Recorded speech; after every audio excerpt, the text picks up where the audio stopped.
Hello Scream PH. Ako po si John. Gusto ko lang pong ikwento yung naranasan ko sa kondo ng ate ko sa Quezon City. Di ko na lang po sasabihin kung saan ha.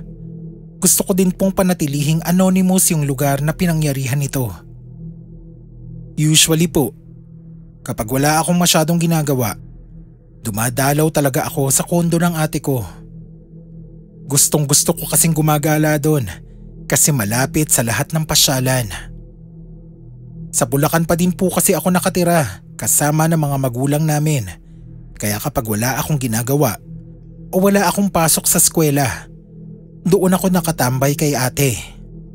Noon pa man, kahit gustong gusto ko doon, palagi akong may nararamdamang mabigat sa paligid ng unit niya. Meron sa loob, pero mas malakas kapag nasa labas ka.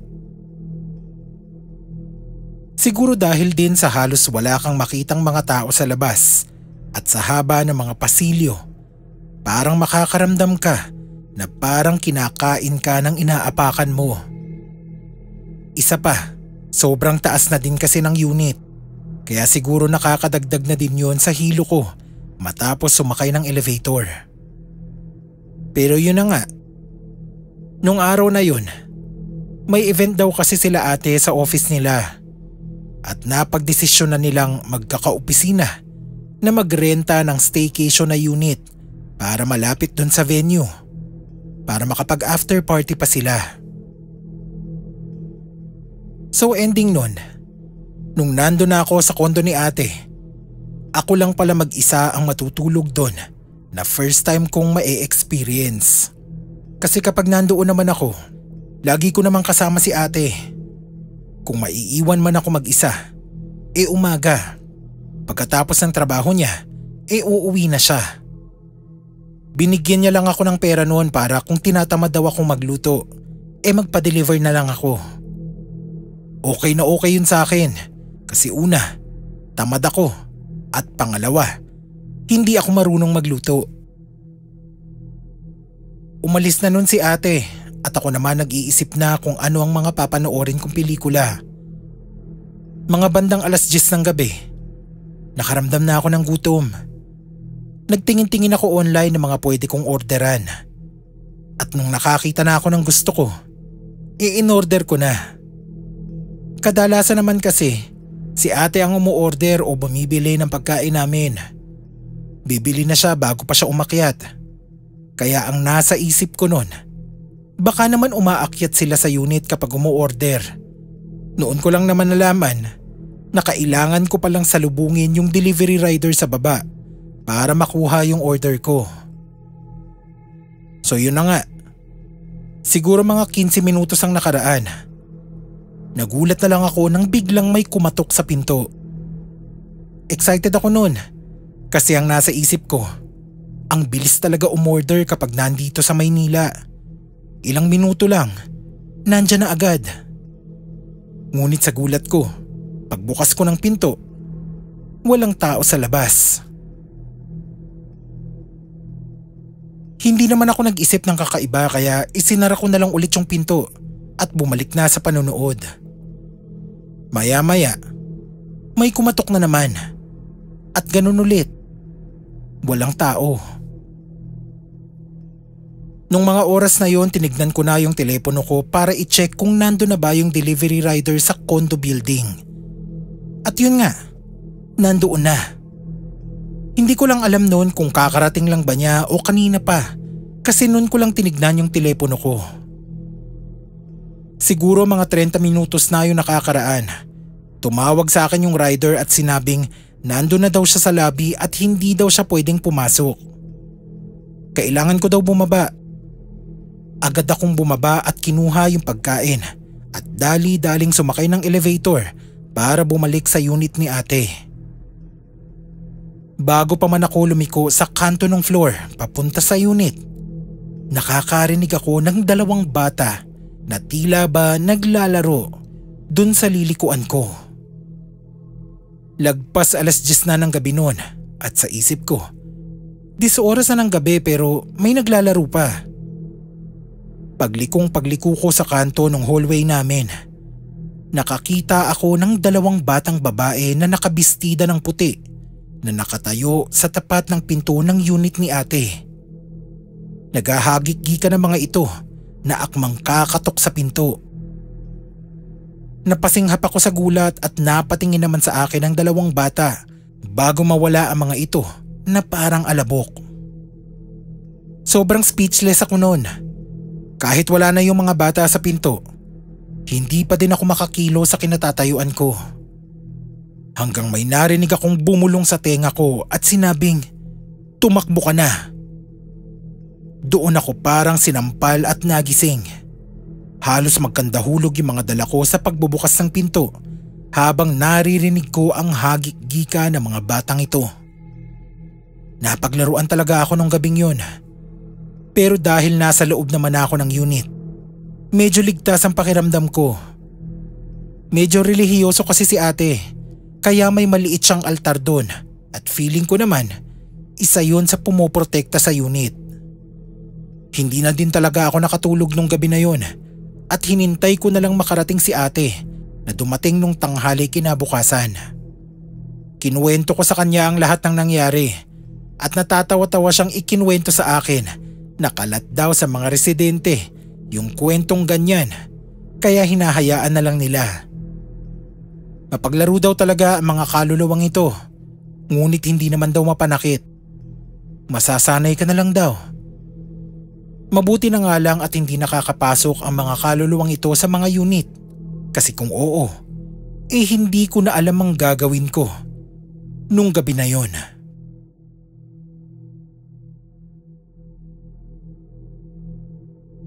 Hello Scream PH. Nick po ang pangalan ko. Gusto ko lang po sanang ibahagi ang totoong storya ko na nangyari sa isang boarding house na tinutuluyan ko at ng girlfriend ko noon.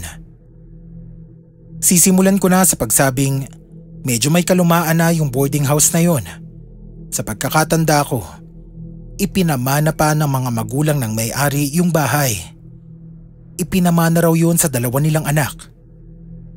Pero nung nandoon kami, isang anak na lang nila ang naninirahan doon kasama ng kanyang pamilya. Bali sila na ang naging landlord at landlady namin dahil pumanaw na rin ang isa sa magkapatid. Isang palapag lang yung bahay pero palapad ang disenyo kaya malaki-laki rin. Yung kwarto namin ay malapit lang sa kusina. Nakapagitna yung CR sa 2 pang kwarto. Bale, yung isang kwarto ay kwarto ng may-ari at yung isa naman ay hindi matukoy kung inuupahan pa ba dahil ni minsan hindi namin nakitaan ng taong naglalabas-masok doon.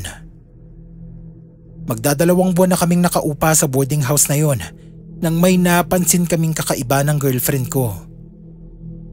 Mag-uumaga na noon, bandang mga 3:00, nang magising yung girlfriend ko kasi naiihi daw siya. Hindi na niya ako ginising kasi mahimbing pa daw ako sa pagtulog. Kinaumagahan nang magising ako. Kinausap ako ng girlfriend ko. Ang sabi niya, may nakita siyang isang napakalaking matanda na medyo matangkad na nakatayo sa bandang pintuan ng kusina paglabas niya sa kwarto. Gulat na gulat daw siya nang makita niya ito pero hindi na lang niya pinansin kahit medyo kinakabahan siya dahil nakatitig daw ito sa kanya. Dumiretso daw ang girlfriend ko sa CR pero napaisip siya dahil ngayon lang daw niya nakita yung lalaki dun sa apartment namin. Sabi ko sa kanya, baka bisita ng may-ari. Kaya sinabi ko din sa kanya na kalimutan na lang niya yun at hindi naman siya pinakitaan ng kakaibang motibo o kahit kinausap. Maya-maya ay nag-iba na yung pinag-uusapan namin. Naghanda na lang din kami maligo at baka malate pa kami sa trabaho. Papunta na kami sa banyo nung marinig namin na parang may tao sa kabilang kwarto na malapit sa CR na para bang nag-uusap. Nakatayo lang ako sa tapat ng kwartong yon dahil pinauna ko na yung girlfriend kong pumasok sa CR. Habang nakikinig ako sa nag-uusap sa loob ng kwarto, napansin kong parang pabulong yung pagsasalita ng mga nasa loob, pero maririnig mo pa din mula sa labas yung boses na para bang nagtatalo ang mga yon. Maglilimang minuto na akong nakatayo doon nang maalala kong wala nga pala kaming napapansing taong naglalabas-masok doon sa kwartong yon, at ni minsan hindi ko nakitang bumukas ang pintuan nila. Yun din yung kwartong pinaghihinalaan naming walang nakaupa. Upang makasiguro sa hinala ko, habang naririnig ko pa yung mga nag-uusap sa loob, sinubukan kong hawakan yung doorknob para tignan kung bukas ba ito. Inisip ko na nakakandado yun malamang, at tama nga ako, nakakandado nga ang pinto. Sinabi ko na lang sa sarili ko na kung may tao man doon, malamang ay ikakandado talaga nila yon, kaya hinayaan ko na. Ngunit hindi talaga mawala sa katawan ko yung kakaibang pakiramdam doon sa narinig ko. Pilit kong tinatanggal sa katawan ko yung kakaibang mga ideya ko patungkol sa mga narinig ko sa kabilang kwarto, at ipinagpatuloy lang ang araw namin ng girlfriend ko ng normal. Nagpatuloy yung mga naririnig namin sa kabilang kwarto sa apartment namin ng mga ilang araw, at sa mga pagkakataong may naririnig kami, pinipilit namin yung mga sarili namin na wala lang yon. Normal na usapan lang yon ng mga nakatira doon. Ngunit isang hating gabi, naalimpungatan ako dahil sa mga tunog na nanggagaling naman sa kusina. Yung tunog noon parang may naghihiwa ng mga lulutuin. Para bang nagluluto. Sabi ko sa sarili ko, sino pa bang magluluto ng ganitong oras na ng gabi? Lalabas na sana ako ng kwarto para tignan kung sino yung nandoon sa kusina nang makaramdam ako ng matinding kilabot nung mapansin kong parang patay naman ata lahat ng ilaw. Mapapansin mo naman kung bukas ang ilaw sa may kusina dahil iisa lang naman ang bintana namin at ng kusina. Kaya dali-dali kong ginising yung girlfriend ko para malaman niya ang nangyayari. Agad naman itong umupo sa gilid ko at nagtanong kung ano ba ang nangyayari at bakit ko raw ba siya ginigising. Ang sabi ko naman ay tumahimik muna siya at tumuro ako sa direksyon ng kusina.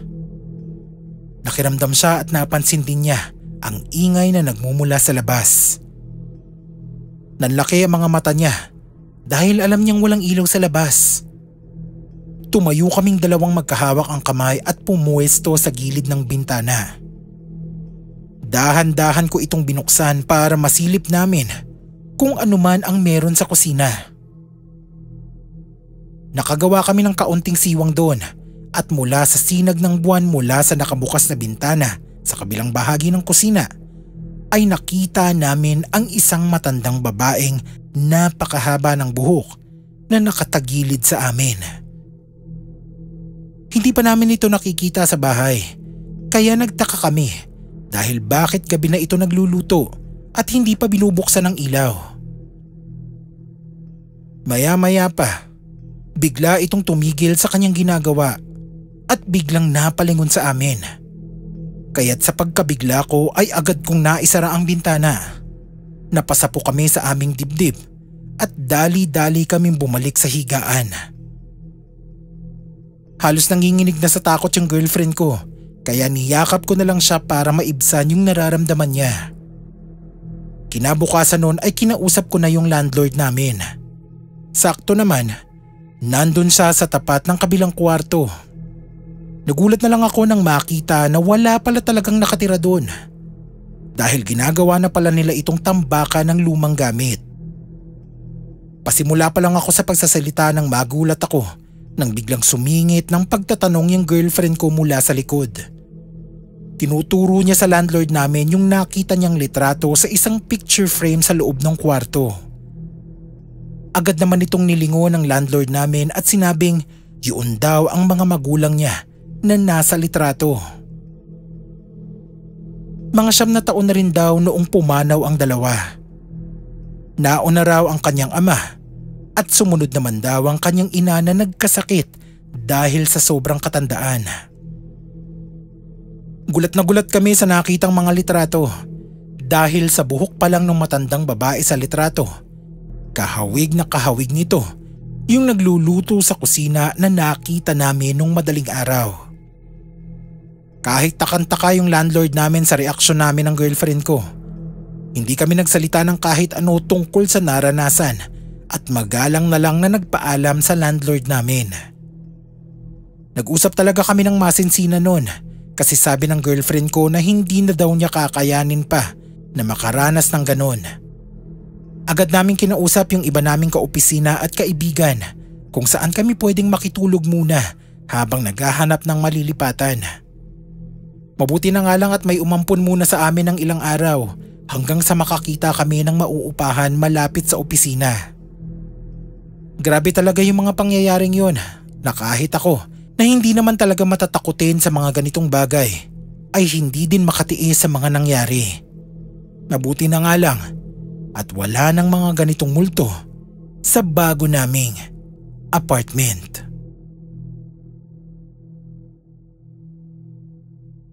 Noon ho, inaakala ko na sobrang malas ko lang talaga sa buhay ko. Hanggang sa madiskubre ko na may kinalaman yung inuupahan kong bahay noon sa mga nangyayari sa buhay ko. Hello po sa mga tagapakinig ng channel na to. Tawagin nyo na lang po akong Rico at gusto ko lang pong ibahagi ang naging karanasan ko dati sa inuupahan kong apartment. Hindi naman ho talaga ako sobrang malas. Ang nangyayari po kasi madalas sa akin noon kapag may magandang nangyayari sa akin, palagi at hindi nagmimintis na may nangyayari ding masama. Inisip ko na nga noon na parang wala akong karapatang lumigaya kasi sa tuwing maiisip ko na sobrang saya ng nangyayari sa akin, siguradong sigurado ako na maya-maya lang, ayan na ang masamang balita. Dumating na nga ho ako noon sa punto na ang dami ko nang sinisisi sa mga nangyayari sa akin. Sinabi ko na baka kailangan ko nang pabasbasan yung sarili ko o kahit ano para lang mawala yung kamalasan. Yung girlfriend ko po, palagi ding dumadalaw sa akin sa apartment at sa tuwing dumadalaw siya, palagi niyang sinasabi sa akin na kakaiba yung pakiramdam niya sa lugar na yun. Mabigat daw at parang nakakasuffocate. Para daw siya laging hindi makahinga. Sabi ko naman, baka kasi dahil maliit yung espasyo, kaya ganun yung pakiramdam niya. Sabi naman niya sa akin na maliit lang din naman daw yung kondo niya, kaya walang pinagkaiba kung espasyo ang pag-uusapan. Mapaniwalain ho kasi yung girlfriend ko sa mga pamahiin, sa feng shui, at sa mga kung ano-ano pa. Kaya pag nandun yun, lagi niyang sinusuyod yung apartment para tignan kung ano yung dahilan kung bakit mabigat yung pakiramdam niya dun. Pero sa tinagal-tagal ng panahon, wala siyang makitang pwedeng sisihin. Naikwento ko din ho kasi sa kanya yung mga naiisip ko. Nasagot lang ho lahat ng mga tanong namin nung minsang mag-general cleaning kami doon. Pagkatapos ho kasi ng bagyo yun, undoy ata, pinasok ng tubig yung mismong apartment ko. Doon muna ako nagstay sa kondo niya kasi hindi talaga ligtas na doon ako sa apartment habang hanggang bewang yung baha sa loob. Nang humupa na ang lahat, maging ang baha, tinulungan ako ng girlfriend ko na maglinis ng bahay. Nilimas namin lahat ng putik at isinalba pa yung mga gamit na hindi masyadong naapektuhan ng baha. Nang mabaliktad na namin lahat, nagulat yung girlfriend ko nang makakita ng kung anong marka sa ilalim ng higaan ko. Hindi ho sa mismong kama ha, pero sa sahig. Parang inuka. Nakalinoleum lang po kasi yung sahig ko doon sa apartment at sa itsura ng marka, parang inuka yun sa linoleum. Agad binuhusan ng girlfriend ko yung sahig at doon namin nakita na isa pala yung pentagram at kung ano-anong mga letra ang nakauka sa gilid. Sa totoo lang first time ko yun makita. Kasi kahit naman naglilinis ako doon, hindi ko naman inaangat yung kama ko. Basta inaabot ko lang yung walis tapos na. Sa hinala ng girlfriend ko, parang dasal daw ata yun. Pero hindi namin sigurado kung dasal ba yun para saan. At doon ko na napagtanto na baka yun ang dahilan sa mga nangyayari sa buhay ko. Luma na din kasi yung apartment na yun at sigurado ako na hindi ako ang unang umupa doon. Malamang ay kagagawan nito ng mga huling umupa sa bahay na yun. Sinabi din ng girlfriend ko na baka yun ang dahilan kung bakit sobrang bigat ng pakiramdam niya sa tuwing nandun siya sa apartment ko. Matapos po ng pangyayaring yun ay ipinilit ng girlfriend ko na doon muna ako tumira sa kondo niya at umalis na sa paupahang yun. Nung una, ayoko ho sana kasi kahit legal naman kami sa mga magulang namin at matagal naman na kaming magkasama, ayokong mag-isip sila na sinasamantala ko yung kabaitan nila sa akin. Ngunit hindi ko na napigilan yung girlfriend ko na tumawag sa mga magulang niya upang ipaalam na doon muna ako titira sa kondo. Sinabi ko din naman na kapag nakahanap ako ng lilipatan ay lilipat din ako agad. Pansamantala lang kako ako doon. Awang-awa din sa akin yung mga magulang ng girlfriend ko at pumayag na. Maging ang mga magulang ko ay abot din ng pasalamat sa girlfriend ko maging sa mga magulang niya sa ipinapakitang kabaitan sa akin. Simula ho nun, kapag may nangyayaring maganda sa buhay ko at ini-expect ko na may mangyayaring masama, wala nang nangyayari. Unti-unti hong nasana yung utak ko na kapag may nangyayaring maganda, wala nang kasunod na pangit. Lahat na ng maganda sa buhay ko ay nananatili ng maganda. Eventually ho, ay nakahanap ako ng lilipatan. Kami pa rin ho ng girlfriend ko ngayon at nakapag-propose na din po ako sa kanya matapos ng 10 taon naming pagsasama bilang magka-partner. Kaya sa mga nakikinig, kung umuupa din kayo, sipatin niyo bawat sulok kapag may nararamdaman kayong kakaiba. Baka kasi may katulad din sa pangyayari ko ang isa sa mga nakikinig dito at baka makatulong din. Salamat.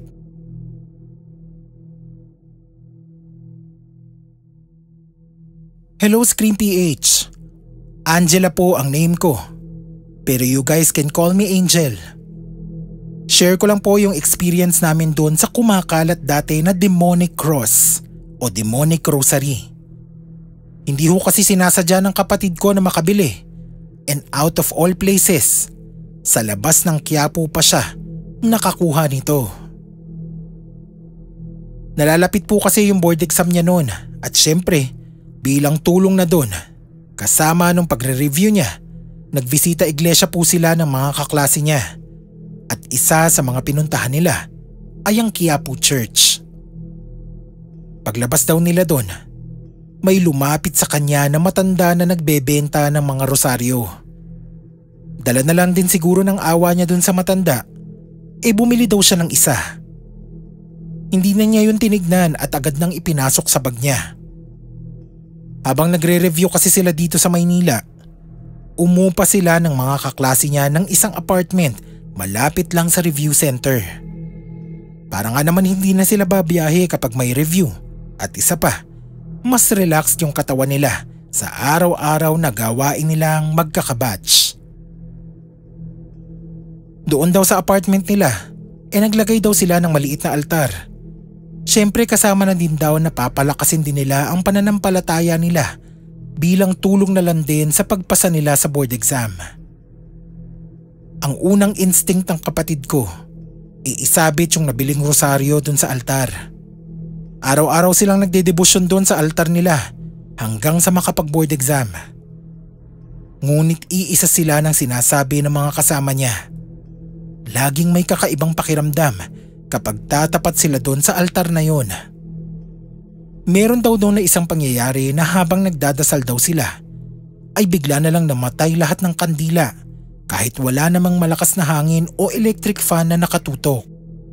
Isa pang weirdong nangyari na tuwing umaga, Lagi daw nilang makikitang nakalaglag sa sahig yung rosaryong yun na halos imposible daw mangyari kasi nakasabit yun sa maliit na Santo Niño na dala nung isa nilang kaklase. Hindi nila yun pinansin nung una, ngunit nung tumagal na, unti-unti na din silang ginapang ng kilabot.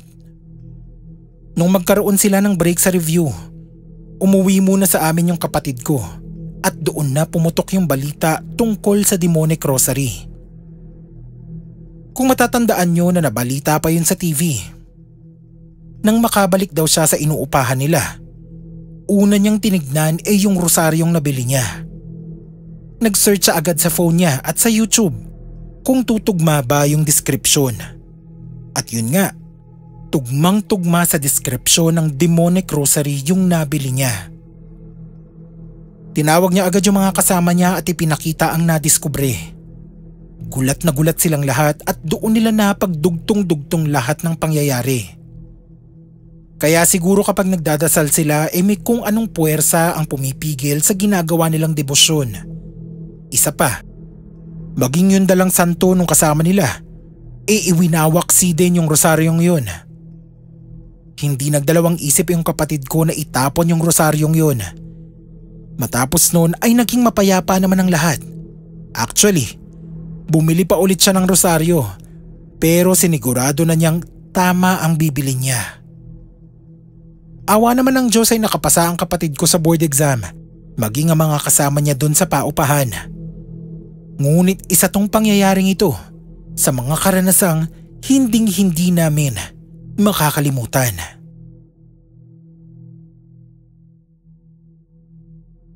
Hello Scream PH.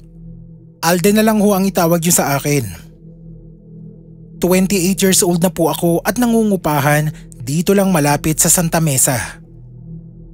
Gusto ko lang ikwento yung nangyari sa akin sa dati kong inuupahan na malapit lang din dito sa bago kong tinitirhan.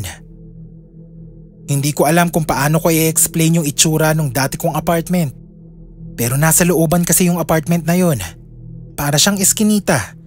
At bago ka makarating doon, nakakapagtaka na may nakapalkat na salamin sa pader sa labas lang nung dadaanan mo bago ka makarating sa mismong tinitirahan ko.